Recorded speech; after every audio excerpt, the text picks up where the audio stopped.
इस एसयूवी को चलाने के बाद रोड पर बाकी गाड़ियां आपको थोड़ी सी छोटी लगने लगती हैं। ये एमजी मैजेस्टर है। आज हम इसके कोर की बात करने वाले हैं, इसके इंजन, इसके परफॉर्मेंस की बात करने वाले हैं, क्योंकि देखो आप फीचर्स वगैरह की ऑलरेडी बहुत सारी वीडियोस देख चुके हो। आज हम इसकी दिल की बात करेंगे, चलती कैसी है ये गाड़ी, आपको कैसा रिस्पॉन्स देगी जब आप इसे सिटी में चलाएंगे, आप इसे हाईवे पर चलाएंगे, हाई स्पीड्स पर चलाएंगे, ब्रेकिंग करेंगे, हर चीज की इस वीडियो में मैं बात करूंगा इस डिटेल के साथ। तो चलिए शुरू करते हैं।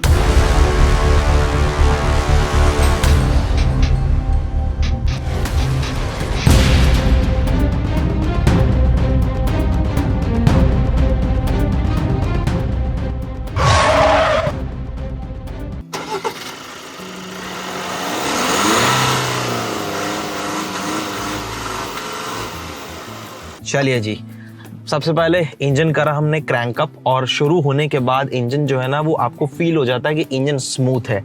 अब इनिशियल कार को मैं उठाना शुरू करता हूँ। कार गई मेरी इस टाइम ड्राइव मोड में, पार्किंग ब्रेक करा मैंने डाउन, चलो। सबसे पहली चीज जो आपको फील होती है ना मैजेस्टर के साथ, वो ये कि इतनी बड़ी गाड़ी है, 5 मीटर से ज्यादा इस कार की लेंथ है, लगभग 2300-2400 किलो इस कार का वजन है, लेकिन स्टीयरिंग इतना ज्यादा लाइट है, इतना आपको प्यारा फीडबैक देता है वो लोअर स्पीड्स पर कि आपको लगता ही नहीं है कि आप इतने वजन की इतनी बड़ी गाड़ी जो है ना वो आप चला रहे हो। और ये डेफिनेटली आपको ट्रैफिक में या फिर टर्न्स वगैरह लेने में बहुत ज्यादा हेल्प करेगा। देख रहे हो कितने आराम से यहाँ पर हो रहा है। और सेम चीज इसके सस्पेंशन के साथ भी है। सेगमेंट में और गाड़ियां थोड़ा सस्पेंशन आपको स्टिफर साइड, ये देखो ये पॉट होल्स को, स्पीड ब्रेकर्स को, खराब पैच अगर आ गया तो उसे बहुत अच्छे से एब्जॉर्व कर लेता है, जो कि एक इसका बहुत सही पॉइंट रहेगा, क्योंकि वो आपको एक्स्ट्रा कंफर्ट देगा। एकदम से गाड़ी जो है ना आपको बाउंसी जो होती है वो चीज फील नहीं होगी। हालांकि ये भी एक पूरा rough and tough body on frame SUV है, तो वो अपना जो कैरेक्टर है वो तो नहीं छोड़ेगी, लेकिन अनकंफर्टेबल आपको किसी भी एंड पे डेफिनेटली फील नहीं कराने वाली।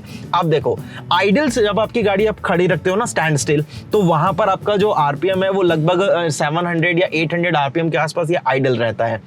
अब जैसे ही आपने पंजा दबाया, अपनी गाड़ी को आपने जो है वो टेक ऑफ करना स्टार्ट किया, जब तक आरपीएम 2000 बैंड से नीचे रहेगा तो वो आपको टर्बो लैग फील होता है। हालांकि यहाँ पर ट्विन टर्बो आपको मिलता है, लेकिन फिर भी आपको फील हो जाता है कि यार यहाँ टर्बो लैग है। और जो 8 स्पीड का टॉर्क कन्वर्टर है उसके शिफ्ट्स जो है वो उतने ज्यादा क्विक नहीं है कि वो फटाफट करे, नहीं, वो थोड़ा सा टाइम लेता है। तो वो चीज आपको यहाँ पर डेफिनेटली फील हो जाती है। लेकिन अब जैसे देख रहे हो, अब ये इंजन की आवाज भी आपको यहाँ पर सुनाई दे रही होगी, वो बहुत अच्छे से रोर कर रहा है।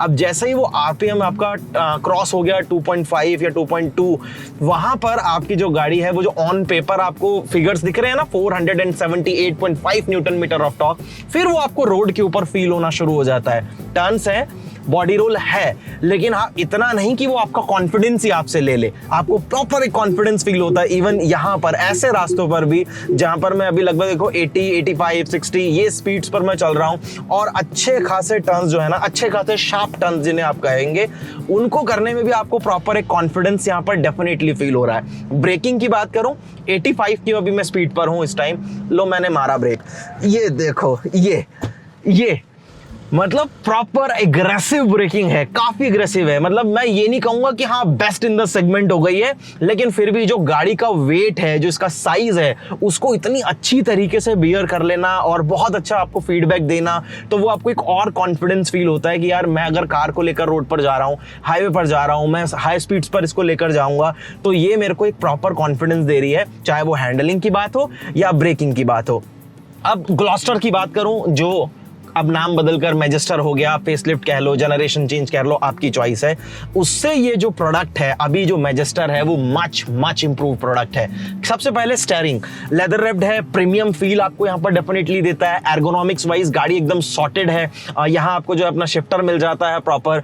उसके बाद अगर मैं 4x4 कैपेबिलिटीज की बात करूं, तो इसके लिए छोटे मोटे ऑप्टिकल्स ऐसे हैं जैसे आप समझ लो कि एक केक खाना है आपने, एक पीस आपने केक का कट करना है, एग्जैक्टली वैसे। उसके बाद इसमें हार्डवेयर चेंजेस काफी हैं, एडवांस है गाड़ी काफी, आपको ट्रिपल डिफरेंशियल लॉक यहां पर मिलता है, 10 आपको different drive mode, steering modes जो हैं वो यहां पर मिलते हैं, क्राउल मिल रहा है आपको, स्मार्ट क्राउल, यानी आप जिसको ऑफ-रोडिंग का कुछ नहीं पता वो भी इस कार से आसानी से ऑफ-रोडिंग कर सकता है। मतलब इतना इजी टास्क हो गया है, क्योंकि ज्यादातर चीजें यहां पर आपको इलेक्ट्रॉनिकली कंट्रोल कर वो दे रही है। ऑटो मोड में आपने डाला, आप सब छोड़ दो, बस गाड़ी जो है वो इजीली अपने आप स्क्रॉल करना स्टार्ट। ये बीप सुन रहे थे आप, एडास की जो मतलब इसकी मैं कहूंगा कि एक्यूरेसी है वो काफी ज्यादा अच्छी है। और इवन क्लस्टर पर भी अगर कोई गाड़ी ओवरटेक कर रही है ना, वो आपको एग्जैक्टली दिखाता है कि गाड़ी आई आपके सामने आ गई है, कोई पर्सन खड़ा है तो वो एनिमेशन आपको वहां पर सामने शो हो जाता है। लेकिन अभी मैं एक बार आपको एक चीज और दिखाता हूं। देखो टर्न सिग्नल मैंने दिया, नॉर्मली दे रहा हूं मैं, और यहाँ 360 डिग्री जो इसका कैमरा है, देखो ये जो यूजर इंटरफेस मतलब ये स्क्रीन है 12.3 इंचेस की, इसमें आपको लैग फील होता है। अभी मैं टर्न सिग्नल दे रहा हूं तो वो ब्लाइंड स्पॉट एक्टिव होने में थोड़ा सा कभी कभी टाइम जो है ना वो डेफिनेटली ले लेता है। 360 की अगर मैं क्वालिटी चेकआउट करवाऊं, यहाँ पर आप देखो, अब अगर मैं यहाँ टर्न सिग्नल दूंगा तो एक चीज आप नोटिस करना, ये एनिमेशन देख रहे हो आप यूजर इंटरफेस, ये जो व्हील्स हैं वो ये तो दिखा रहा है कि स्पीड ब्रेकर से आपकी गाड़ी जो है वो इस तरीके से पास आउट होकर जा रही है, लेकिन ये व्हील्स एकदम स्टक हैं, वो रोल नहीं कर रहे हैं, तो वो देखने में थोड़ा अजीब लगता है। बाकी क्वालिटी जो है वो आपको डिसेंट मिल जाती है, मैं इसे बहुत अच्छी नहीं कहूंगा, लेकिन हाँ किसी भी एंगल से ऐसी नहीं है कि आपको सेटिस्फाई ना कर पाए। JBL के 12 स्पीकर्स आपको यहाँ पर मिल रहे हैं, अगेन वायरलेस चार्जर आपको यहाँ पर 2 मिल रहे हैं, मल्टीपल चार्जिंग पोर्ट्स आपको यहाँ पर मिल रहे हैं, कैबिन नीट फील आपको देता है, डैशबोर्ड वगैरह पर भी हर जगह सॉफ्ट टच का इस्तेमाल किया गया है। कुछ चीजें जैसे ये AC वेंट वाला कंसोल है, ये आपको BMW से इंस्पायर्ड लगता है। यहाँ जो गियर शिफ्ट सेलेक्टर है आपका, ये आपको मर्सिडीज से इंस्पायर्ड लगता है। पैडल शिफ्टर्स यहाँ पर डेफिनेटली हैं, तो जब आपको मैं जो कह रहा था ना कि टॉर्क कन्वर्टर 8 स्पीड का है और वो आपको एक फील देता है कि यार थोड़ा सा सुस्त है, वो थोड़ा सा आपको लैग वहां पर फील हो रहा है, वो टाइम ले रहा है शिफ्ट्स करने में, उतना ज्यादा क्विक नहीं है, तो वो चीज आप यहाँ पर मैनुअली डेफिनेटली ऑपरेट कर सकते हो जब आपको एग्रेसिव तरीके से अपनी गाड़ी का ओवरऑल परफॉर्मेंस जो है वो लेना है तब। अब मैं एक बार अपनी गाड़ी को ना स्टैंड स्टिल कंडीशन में लेकर आता हूं, मतलब मैं अपनी गाड़ी को एकदम रोकता हूं और उसके बाद मैं टेक ऑफ करना स्टार्ट करूंगा। फिर देखते हैं कि ये गाड़ी आपको इनिशियल स्टेजेस पर किस तरीके का परफॉर्मेंस जो है ना वो ओवरऑल डिलीवर करती है। तो यहां मैंने अपनी गाड़ी को रोका और मैं इसको डालूंगा स्पोर्ट्स मोड पर, ठीक है। देखो आपके पास 3 मोड है, eco, normal, sports, same EPS और ESC के लिए भी है। मैंने स्पोर्ट्स मोड पर अभी अपनी कार जो है उसको स्विच कर दिया। गाड़ी मैंने ड्राइव मोड मतलब ऑटो पे रखा हुआ है, मैनुअल में यूज नहीं कर रहा हूँ। हल्का सा यहाँ पर इंक्लाइन है, मतलब गाड़ी इस तरीके से खड़ी है अभी, बिल्कुल ऐसे प्लेन सरफेस पर नहीं है, हल्का सा इंक्लाइन है। अब देखो डाला, एक्सेलरेट करना स्टार्ट किया, इंजन का रोर सुन रहे हो आप, ये अब ये आया एक स्पीड ब्रेकर, शार्प ब्रेकिंग, अच्छा जंप लिया और एब्जॉर्ब भी कर लिया उस शॉक को आसानी से। सेकंड आया यहां पर, आप देखो, अब मैं इसे दोबारा से रेव करूंगा प्रॉपर। RPM अभी 3500 के अप्रॉक्स है।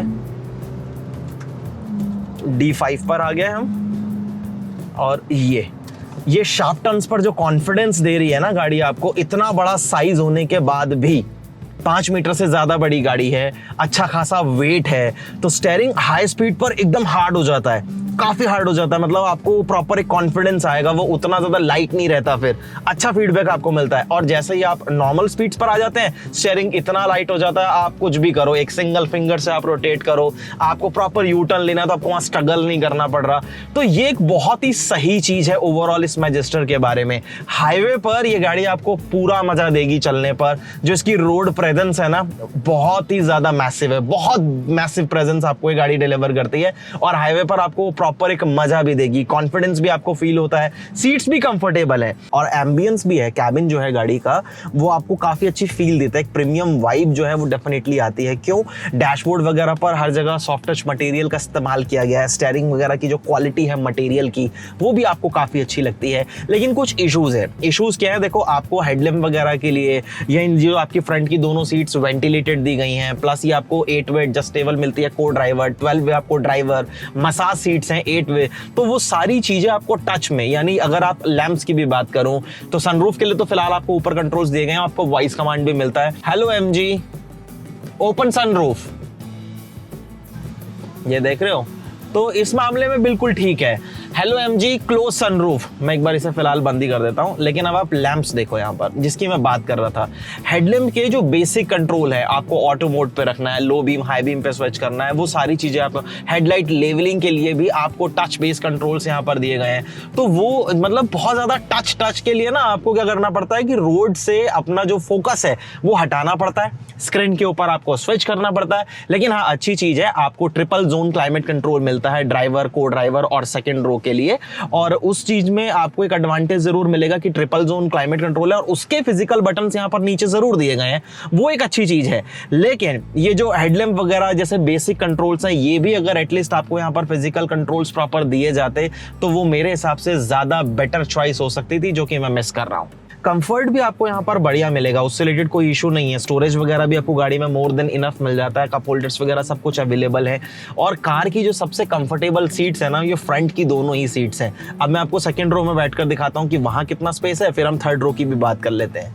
गाड़ी का साइज बहुत बड़ा है, 2950 mm का व्हील बेस ऑफर करती है, लेकिन आप जैसे ही सेकंड रो में बैठते हैं स्पेस अच्छा है, लेकिन यहाँ सीट्स में थोड़ा सा अंडर थाई सपोर्ट आपको लगता है कि और इंप्रूव किया जा सकता था। मेरी हाइट 5 फीट 9 इंचेस है, अगर आपकी हाइट 6 फीट या उससे ऊपर होगी आपके नीज और ऊपर चले जाएंगे। हेडरूम का आपको एक क्लियर आइडिया यहाँ से लग जाएगा। ये 6 सीटर ऑप्शन है जिसमें मैं अभी बैठा हूँ, 7 सीटर ऑप्शन भी आपको मिलता है, और यहाँ पर भी आप अपने कंफर्ट के हिसाब से इन सीट्स को स्लाइड कर सकते हैं, रिक्लाइन कर सकते हैं, सेपरेट आर्मरेस्ट दिए गए हैं, मल्टीपल चार्जिंग पोर्ट्स हैं, एम्बियंस ओवरऑल आपको अच्छा मिलता है। डोर्स पर जो पैडिंग का इस्तेमाल किया गया सब सॉफ्ट टच है, उसकी क्वालिटी अच्छी है, एक लग्जरी फील आपको देती है। एम्बियंस लाइट आपको यहाँ पर मिल जाती है, लेकिन कर्टन जैसी, ब्लाइंड जैसी एक बेसिक चीज जो है वो यहाँ पर आप जरूर मिस करते हैं। एसी जो है वो कूलिंग काफी ठीक कर लेता है, उससे कोई इशू नहीं आएगा। वेंट्स आपको ऊपर मिल जाते हैं रूफ के ऊपर, तो एक अच्छा आपको यहाँ पर जो है फील जरूर मिलता है। अब मैं थर्ड रो की बात करता हूँ और वहां दिखाता हूँ कितना स्पेस है। अब थर्ड रो की बात करता हूँ। देखो यहाँ पर आप सीट का जो रिक्लाइन एंगल है वो आप एडजस्ट कर सकते हो। मैं इसको फिलहाल एडजस्ट कर लेता हूँ, ये इसका मैक्सिमम है। अब आगे जो पर्सन बैठा है इनकी हाइट है 5 फीट 10 इंचेस। तुम कंफर्टेबल हो आदित्य भाई? बिल्कुल कंफर्टेबल हो के ये अपने कंफर्ट के हिसाब से बैठे हैं। अब मैं यहाँ पर अगर देखूं तो मेरी हाइट जो है 5'9" के आसपास है। यहाँ मेरे नीज जो है ना वो सामने सीट पर ब्रश हो रहे हैं, अंडर थाई सपोर्ट ज्यादा अच्छा नहीं है। तो ये सीट यूजेबल जरूर है, लेकिन वो केवल किड्स के लिए। हाँ, एसी वेंट जरूर दिए गए हैं, ग्लास एरिया काफी बड़ा, तो आपको कैबिन में सफोकेशन नहीं होती, रूमी फील होता है। गाड़ी बड़ी है, डेफिनेटली उसका एडवांटेज आपको मिलता है। आर्मरेस्ट वगैरह भी आपको यहाँ पर दिया गया, तो इशू कुछ नहीं है। लेकिन ये सीट्स केवल किड के लिए ज्यादा कंफर्टेबल है। एडल्ट्स के लिए आप थोड़ा बहुत दूर जरूर बैठ सकते हो, लेकिन ज्यादा लॉन्ग डिस्टेंस में आपको डेफिनेटली अनकंफर्टेबल फील होगा। चलिए वीडियो को रैप अप करना शुरू करते हैं। अगर आप बात टोयोटा फॉर्च्यूनर की ही करेंगे तो उस कार की कोर स्ट्रेंथ है रिलायबिलिटी। यही रीजन है कि जैसे ही किसी का बजट 45 या 50 लाख रुपीस तक जाता है तो उसके दिमाग में पहला ऑप्शन फॉर्च्यूनर ही आता है। डेफिनेटली वो गाड़ी आपको फीचर्स ऑफर नहीं करती, मैजेस्टर एक बहुत अच्छे फीचर्स का आपको प्रॉपर पैकेज ऑफर करती है, कंफर्टेबल भी है, और कुछ वो फीचर्स आपको मिल जाते हैं जो इस प्राइस पॉइंट पर तो आपको मिलने ही चाहिए। जब आप इतना पैसा दे रहे हो तो फिर लग्जरी नहीं मिली तो फिर क्या मिला? एग्जैक्टली वही चीज आपको मैजेस्टर ऑफर करती है। लेकिन हाँ, कुछ चीजें ऐसी भी हैं जहां पर आपको ये भी फील होगा कि यार ये चीजें बेटर की जा सकती थी, जैसे कि सेकंड रो का under Thai support, user interface better हो सकता था, 360 डिग्री कैमरा की क्वालिटी जो है वो और इंप्रूव की जा सकती थी, वो सारी चीजें हैं। लेकिन हाईवे पर ये गाड़ी आपको बहुत अच्छा कंफर्ट डिलीवर करने वाली है। सिटी में आप थोड़ा सा इसके साथ स्ट्रगल जरूर करेंगे, साइज बहुत ह्यूज है। अगर आप एक ऐसी ही एसयूवी प्लान कर रहे थे कि जो रोड पर चले तो उसका प्रेजेंस जो है वो कंप्लीट नोटिस में आना चाहिए, वो बड़ी है तो वो बड़ी दिखनी भी चाहिए, एग्जैक्टली वही चीज मैजेस्टर फुलफिल करती है। ब्लैक कलर के साथ इस कार का आप स्टांस देख रहे हो, रोड पर इसकी प्रेजेंस देख रहे हो, वो प्रूव करवाती है कि एक बल्कि हैवी एसयूवी जो है वो डेफिनेटली सामने से आ रही है। ऑफ रोडिंग कैपेबिलिटीज के बारे में मुझे बात करने की अब जरूरत ही नहीं है, बहुत कैपेबल है। इवन अगर आपको ऑफ रोडिंग ज्यादा नहीं आती, आप उसमें ट्रेन नहीं है, तो इसमें जो आपको इलेक्ट्रॉनिक के साथ हार्डवेयर चेंजेस देखने के लिए मिलते हैं वो इतने स्मार्ट हैं कि आपको बिना किसी भी एफर्ट्स के ये इजीली ऑफ रोडिंग करवा सकती है। अगर आपको ये वीडियो अच्छा लगा है, इंफॉर्मेटिव लगा है, तो लाइक शेयर एंड सब्सक्राइब जरूर करिएगा। मैं आप सबसे फिर मिलूंगा बहुत जल्द एक नई वीडियो के साथ। धन्यवाद।